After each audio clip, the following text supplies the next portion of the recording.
नमस्ते। वैदेशिक रोजगार सम्बन्धी केही नजिरहरूलाई प्रस्तुत गर्न गएको छु।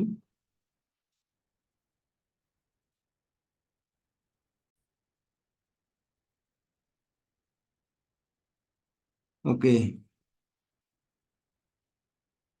नेकाब 2060 अङ्क 12 निर्णय नम्बर 7182 प्रतिवादीको बयान हेर्दा प्रतिवादीले वैदेशिक रोजगार मिलाइदिनका लागि रुपैयाँ लिएको नभई त्यसको वैदेशिक रोजगारमा जाने मानिसलाई हवाई जहाजको टिकटको लागि अग्रिम रुपैयाँ लिएको देखिन आएको हुनाले त्यस्तो व्यवहारलाई कसुरमा साबित भएको भन्न मिल्ने नदेखिँदा वैदेशिक रोजगार ऐन 2042 को दफा 3 ले यस ऐन बमोजिम इजाजत पत्र नलिई कसैले वैदेशिक रोजगार व्यवसाय सञ्चालन गर्न पाउने छैन भन्ने व्यवस्था गरेको देखिँदा सो बमोजिम प्रतिवादी जगदीश बहादुर श्रेष्ठले इजाजत प्राप्त गरी वैदेशिक रोजगार व्यवसाय सञ्चालन नगरी विदेश जान हवाई टिकट मिलाउने काम गर्ने गरेको र प्रतिवादीको सो कार्यले वैदेशिक रोजगार ऐन 2042 को दफा 24(2) बमोजिमको कसुर गरेको भन्न नमिल्ने।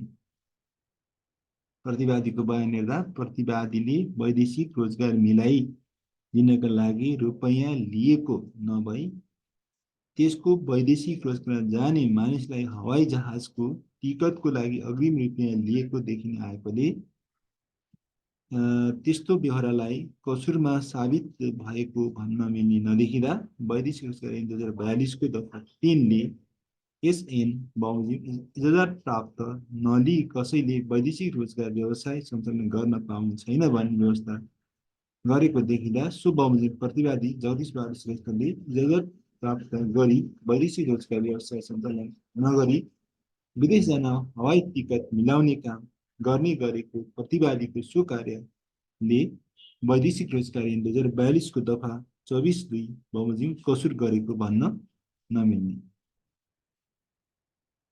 नेकाब 2066 अङ्क 6 निर्णय नम्बर 8161 कानुनको व्यवस्था समय सापेक्ष हुनुपर्दछ।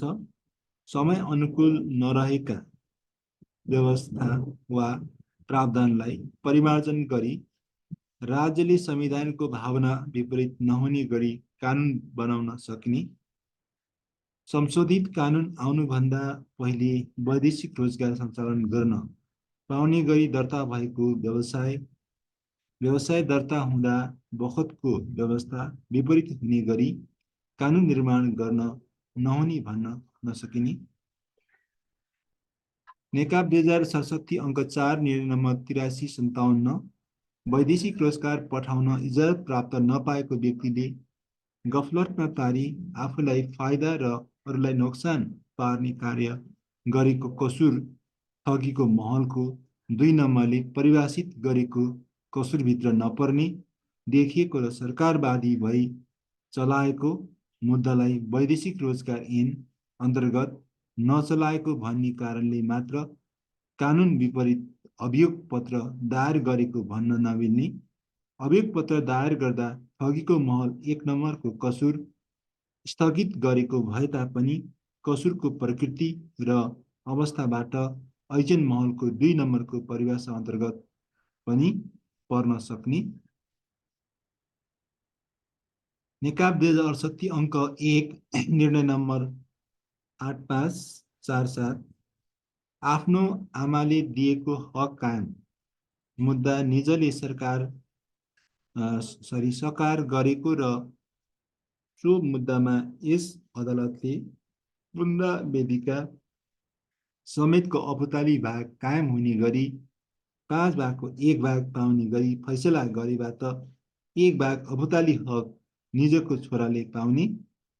मुद्दा कारबाहीको क्रममा कानुन बमोजिम मृतकको तर्फबाट मुद्दा सकार गरी मृतकको हकमा भएको फैसला पश्चात त्यस्तो फैसला कार्यान्वयनको चरणमा कुनै तात्विक परिवर्तन नआएको अवस्थामा फैसलामा उल्लेखित स्पष्ट र सोझो अर्थ आउने गरी त्यसको कार्यान्वयन गरिनु पर्दछ।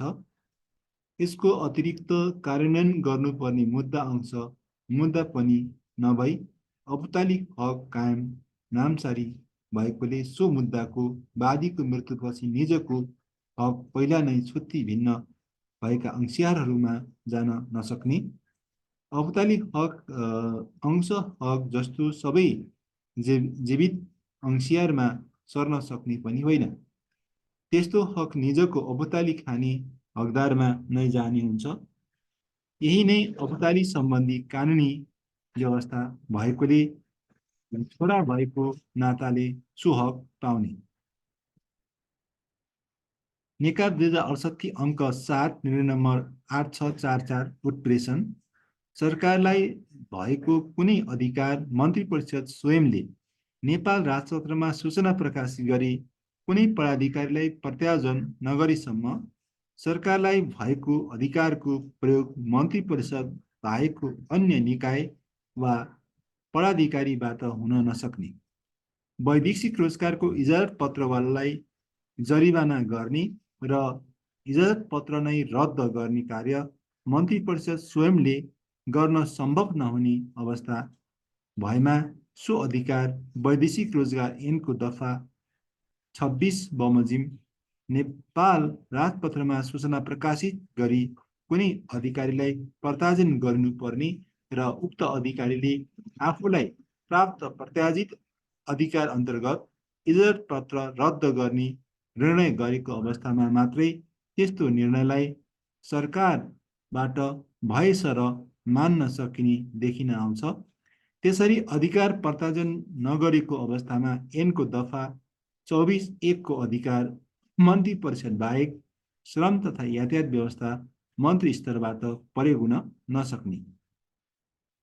कार्य विभाजन नियमावली सरकार मातहतका विभिन्न मन्त्रालयहरू बीच कार्य विभाजन गरी ती मन्त्रालयहरूले गर्नुपर्ने कार्यहरूको वर्गीकरण गर्ने उद्देश्यले जारी भएको देखिएको, तर प्रस्तुत विवादको वैदेशिक रोजगारको ऐन 2042 को दफा 24(1) को अधिकार सरकारले मात्र प्रयोग गर्न सक्ने गरी ऐनमा नै व्यवस्था भएको र ऐनको दफा 26 बमोजिम मन्त्री परिषदले सो अधिकार प्रत्यायोजन समेत नगरेको अवस्थामा उक्त कार्य विभाजन नियमावली 2057 को अनुसूची 2 र अध्याय 18 अन्तर्गत श्रम तथा यातायात व्यवस्था मन्त्रालयलाई वैदेशिक रोजगार सम्बन्धी कामको व्यवस्थापन गर्ने गरी सूचीकृत कार्यको कार्य विभाजन ऐनको दफा 26 बमोजिम अधिकार प्रत्यायोजन भए श्रमको हैसियत प्राप्त गरेको भन्ने अर्थ गर्न नमिल्ने। कार्य विभाजन नियमावलीको अनुसूची 2 को अध्याय 18 को व्यवस्था अन्तर्गत वैदेशिक रोजगार ऐन 2042 को दफा 24(1) को दण्डात्मक अधिकार समेत पर्दछ भनी व्याख्या गर्न नमिल्ने।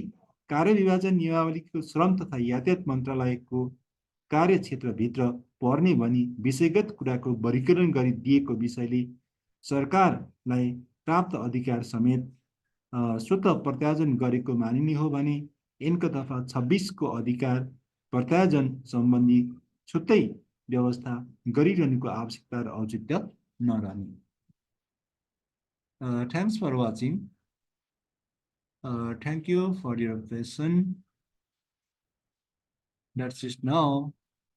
Bye bye. See you again.